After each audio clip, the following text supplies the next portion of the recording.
ٹھیک ہے. تو اللہ نے ایسے موقع پہ ہر عورت ایک جیسی نہیں ہوتی، بعض بہت ہی ڈھیٹ ہوتی ہیں، تو طلاق سے بچنے کے لیے کیا اللہ نے ہاتھ اٹھانے کی اجازت دی ہے، کیونکہ بعض دفعہ ہاتھ اٹھانے سے بھی کام بن جاتا ہے، یہ حقیقت ہے. دوسرا، اس میں مرد کو یہ احساس ہوتا ہے کہ یہ میری ہے. جو چیز آپ کی اپنی ہوگی نا، جس پہ آپ کو اجازت دی جائے کہ بوقت ضرورت ہاتھ بھی اٹھا سکتے ہیں، پھر انسان اس کو اتنے آرام سے چھوڑتا نہیں ہے. حقیقت ہے یہ نفسیاتی. آپ کسی سائیکیٹرک سے پوچھیں یا جس نے نفسیات پڑھی ہے نا، سائیکالوجی، اس سے پوچھیں آپ، جس چیز میں اپنائیت کا احساس ہو کہ میں بوقت ضرورت اس پہ ہاتھ بھی اٹھا سکتا ہوں، آپ اس کو اتنے آرام سے چھوڑنے کے لیے تیار نہیں ہوگے. اور جس چیز کا پتا ہو کہ بھائی یہ جو مرضی کر لے، میں ہاتھ نہیں اٹھا سکتا اس کے اوپر، میں مرد نہیں ہوں، تو انسان پھر اسے جان چھڑانے کی کوشش کرتا ہے. تو اللہ جو قانون بناتے ہیں نا آسمان پہ، اس قانون کا کوئی آلٹرنیٹ نہیں ہوتا، کوئی متبادل نہیں ہے اس کا. دوسری بات یہ کہ مرد کو اگر ہاتھ اٹھانے کی بالکل بھی اجازت نہ دی جائے تو پھر عورت جو مرضی کرتی رہے گی، مرد کو پھر اپنی یہ مردانگی کے خلاف لگنے لگتا ہے.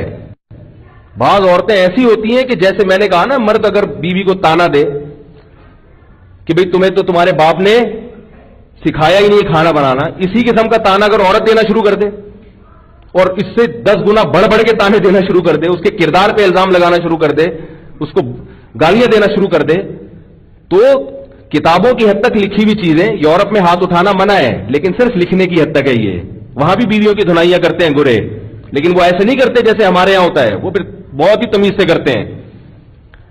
تو سربراہ جو بھی ہوگا نا، سربراہ، اگر آپ اس کے ہاتھ، اس کو پاور نہیں دیں گے اپنا حکم نافذ کرنے کی پاور نہیں ہوگی تو وہ سربراہ نہیں رہے گا.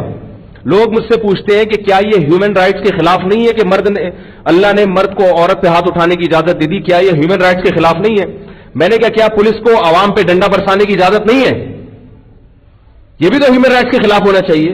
انہوں نے کہا وہ اس لیے اجازت ہے کہ قوم میں غلط لوگ بھی ہوتے ہیں. تو میں نے کہا ایسے عورتوں میں غلط بھی ہوتی ہیں.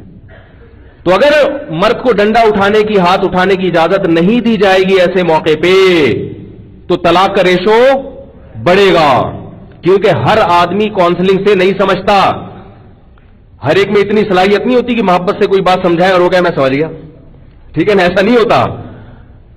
کتنے چور ہیں معاشرے میں، آپ ان کو سمجھائیں چوری غلط چیز ہے تو سارے مان لیں گے ہاں غلط ہے، اب ہم آئندہ نہیں کریں گے. پھر بھی چوریاں ہوتی ہیں، پھر بھی زنا ہوتا ہے، پھر بھی ڈکیتیاں ہوتی ہیں.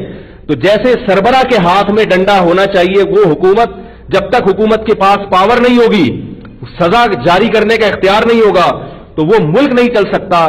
ایسے ہی کوئی تھانہ نہیں چل سکتا جب تک آفیسر کے پاس پاور نہیں ہوگی. ایسے ہی گھر میں سربراہ کے پاس جب تک اپنا حکم نافذ کرنے کی قوت نہیں ہوگی، اس وقت تک گھر میں اس سربراہ کا فیصلہ نافذ نہیں ہوگا. تو اسلام کا یہ حکم عین فطرت کے مطابق ہے. سمجھ رہے ہو یا نہیں سمجھ رہے؟ ہاں، اس میں اللہ نے یہ کہا نبی کی زبان سے کہ جب ہاتھ اٹھانے کی اجازت دی جائے تو یہ ذہن میں رکھے کہ یہ بیوی ہے، یہ لونڈی نہیں ہے، کوئی جانور نہیں ہے.